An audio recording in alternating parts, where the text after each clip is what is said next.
Good morning children. आज हम class 12 का हिंदी का लेसन पढ़ने जा रहे हैं, जिसके लिए मैं सर का स्वागत कर रही हूँ। उन्हीं से हम पूछते हैं कि वे आज हमारे लिए क्या लेकर आए हैं। Good morning sir. Good morning all of you. Good morning children and all learners. आज हम हिंदी में कथा भारती से आप लोगों के लिए लेके आए चैप्टर 4 बहादुर। बहादुर चैप्टर जो कहानी है बहादुर की, वो एक 12-13 साल के नेपाली लड़की की कहानी है जो अपने घर से भाग जाता है।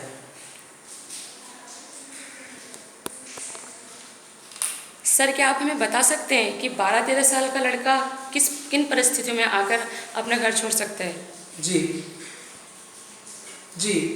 परिस्थिति ये होती है कि 12-13 साल लड़का जो अपने बाल अवस्था में ही होता है, तो उसमें इतनी समझ नहीं होती है, तो वो घर में वही काम जो वहाँ पे उनके गांव में होते थे, कभी चिड़ियों घोंसलों में देखना, कभी बच्चों के साथ खेलना, कभी पेड़ों पे चढ़ना, कभी कभी भैंसों या जो वहाँ पर उनके पास भैंसें और जो जानवर थे उन्हें चराने ले जाना। एक बार क्या होता है, वो उन्हें चराने लेके जाता है तो एक भैंस को बहुत ज़्यादा पीट देता है। वो भैंस भागती हुई आती है और उसकी माँ को पता चल जाता है कि उसने इसे बहुत ज़्यादा मारा है।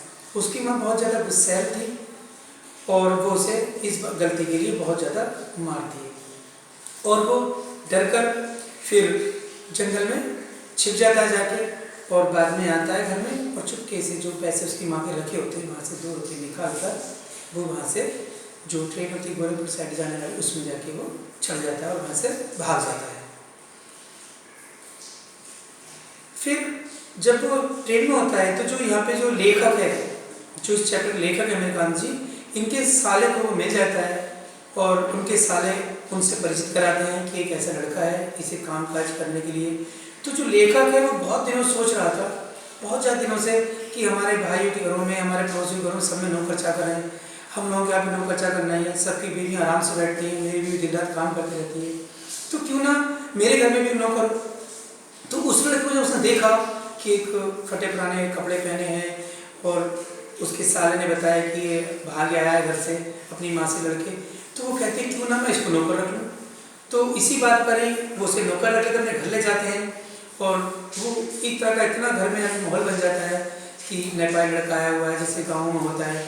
तो अब वो अपने लड़के को जो नौकर होता है उसको वो समझाते हैं कि यहाँ पर बहुत संभाल के रहना।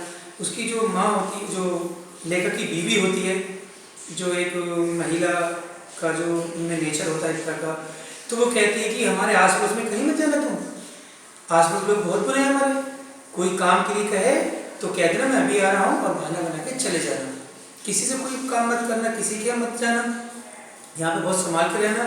और फिर बाद में वो रौब झाड़ने लगती है अपने पड़ोसियों पर भी और सबको सुनाती है कि देखो मैं नौकर नहीं समझती हूँ, चाहे सारी तनख्वाह मेरी नौकर पे खत्म हो जाए तनख्वाह, लेकिन नौकर भी इंसान होते हैं। और देखो मैं अपने लड़कों की तरह रखती हूँ, अपने बच्चों की तरह, कपड़े पहले दिन दिला दिए थे और भी दिला के लाऊंगी मैं इसे, और भी खाना भी खुद बना के खिलाती हूँ, अपने बच्चों की तरह ही समझती हूँ।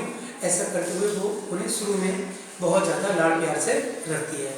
उसके घर में उसकी जो एक बेटा भी होता है, एक लड़की होती है जो लेखक की, जो उसे नौकर रखा था जिसने, तो वो भी सबका लाड दुलार बन जाता है। वो सभी काम करता, दिन रात काम करता रहता है, लेकिन रोटी उसकी बीवी ही बनाती थी लेखक की, क्योंकि वो बहुत पतली रोटी बनाती थी, इसलिए वो सिर्फ रोटी खुद ही बनाती थी, नौकर के लिए भी यानी बहादुर के लिए भी, जिसका नाम पूरा नाम दिल बहादुर था, लेकिन उसकी बीवी ने धीरे धीरे करके उसका दिल नाम हटा दिया, सिर्फ बहादुर हो गया।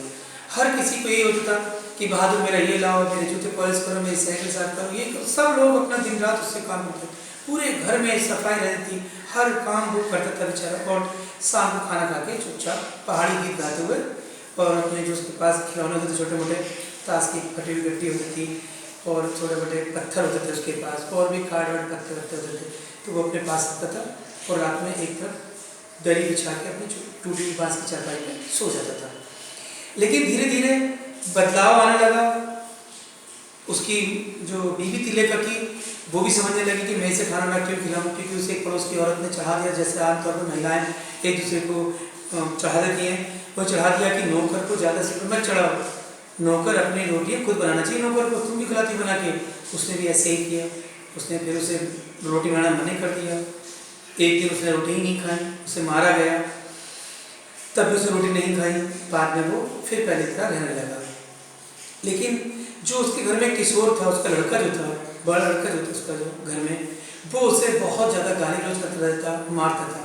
एक दिन उसने साइकिल साफ नहीं की तो उसने उससे कहा सुअर का बच्चा, उसने उसे गाली दे दी। इस बात पर वो बहुत ज़्यादा नाराज हो गया और उसने कह दिया कि मैं तुम्हारा काम करूँगा ही नहीं।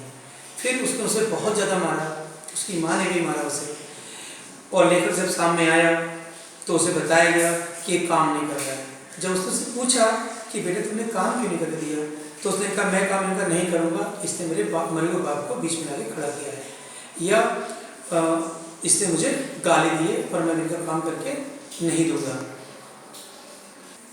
सर आगे हम पूछते हैं कि आखिर उनके घर में जो व्यवहार में चेंजिंग आई, परिवर्तन आया, तो उसका क्या परिणाम निकला? जी,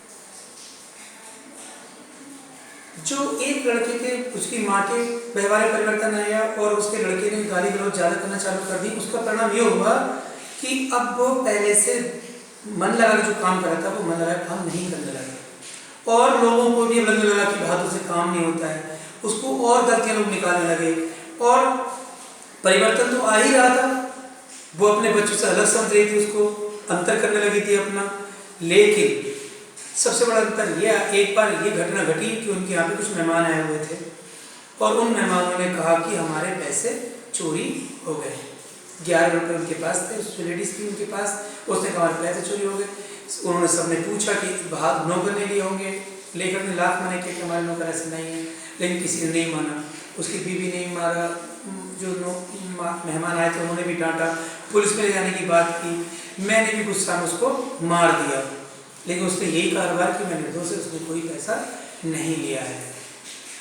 और फिर अगली बार अब इस बात को सबके व्यवहार में जो परिवर्तन आया था, उसका असर ये हुआ कि बहादुर का अब काम में पहले से ज़्यादा बहुत गलतियाँ निकलने लगी, या यूँ कहें गलतियाँ निकालने लगे सारे लोग। उसकी लेखक की बीवी, लेखक का लड़का तो पहले से उसे लड़ता था, उसकी लेखक की बीवी भी नफरत करने लगी थी। और कहीं ना कहीं लेखक भी अपने घर वालों को दबाव में आके बहादुर का पूरी तरह से पक्ष नहीं ले पा रहा था।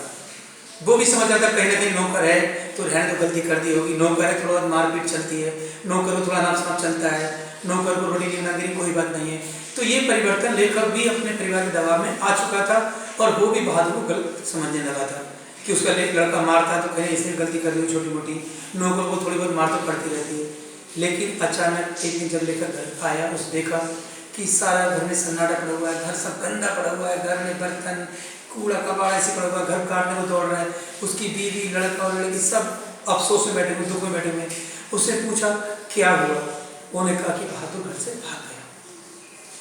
इतना सुन के लेखक को काफ़ी शौक लगा और उन्होंने बताया अब वो जो उसकी बीवी थी और लड़का था, अब वो अपनी गलती का एहसास कर रहे थे कि शायद हमें नहीं मानना चाहिए था। अब लड़का कह रहा है कि मैं पूरे शहर में देख आया, उसे पूरे गांव सब में ढूंढ लिया, पूरी जगह वो नहीं मिला, कहीं वो मिल जाए तो मैं उससे माफ़ी मांग लूँगा। उसकी बीवी कह रही है कि हाँ मैंने भी बहुत गलत किया, मुझे उसे नहीं डांटना चाहिए था, मेरा भी व्यवहार गलत था। इनकी बातें सुन के लेखक को भी अपने ऊपर लघुता अर्थात बहुत ही नीचपन का एहसास हो रहा था कि मैंने उसके साथ में बहुत बुरा किया। लेखक ने पूछा क्या वो कुछ ले गया, तो उसकी बीवी बोली नहीं, यही तो अफसोस है, वो कुछ भी लेके नहीं गया, अपने पैसे भी नहीं, कुछ भी लेके नहीं गया। तो सर इसका मतलब ये हो सकता है ना कि शायद बहादुर ने चोरी नहीं की हो, जो उसकी फैमिली को अब आकर रियलाइज़ हुआ है कि बहादुर चोर नहीं था। हाँ बिल्कुल सही कह रहे।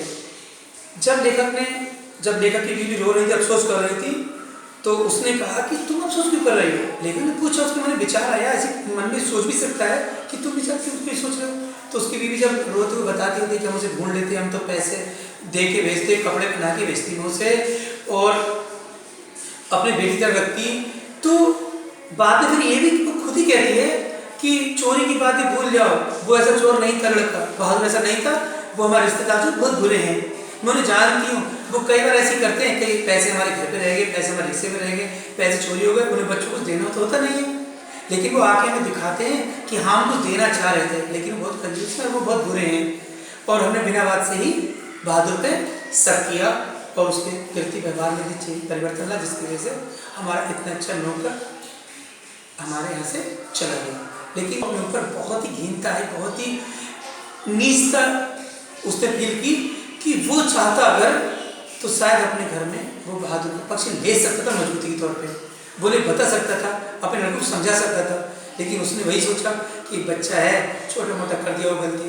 शायद हमें प्रत्येक जो हमारा युवापन होता है या बच्चे होते हैं, बालपन होता है, उसके लिए बहुत ध्यान रखना चाहिए, जिससे कि हमारे बच्चे हमारा कहना माने और कोई भी गलत कदम ना उठाएं। जैसे बहादुर ने एक गुस्सा में कदम उठाया था, अपनी माँ से अलग चला गया, और अब वो वहाँ चला गया तो समाज में बहुत सारी बुराइयाँ हैं, समाज में दूसरे लोग प्रभावित होकर उन्होंने भी साथ उसका अच्छा व्यवहार नहीं किया और वो वहाँ से भाग गया और कोई नहीं जानता है उसका क्या हुआ होगा और वो कहाँ गया होगा।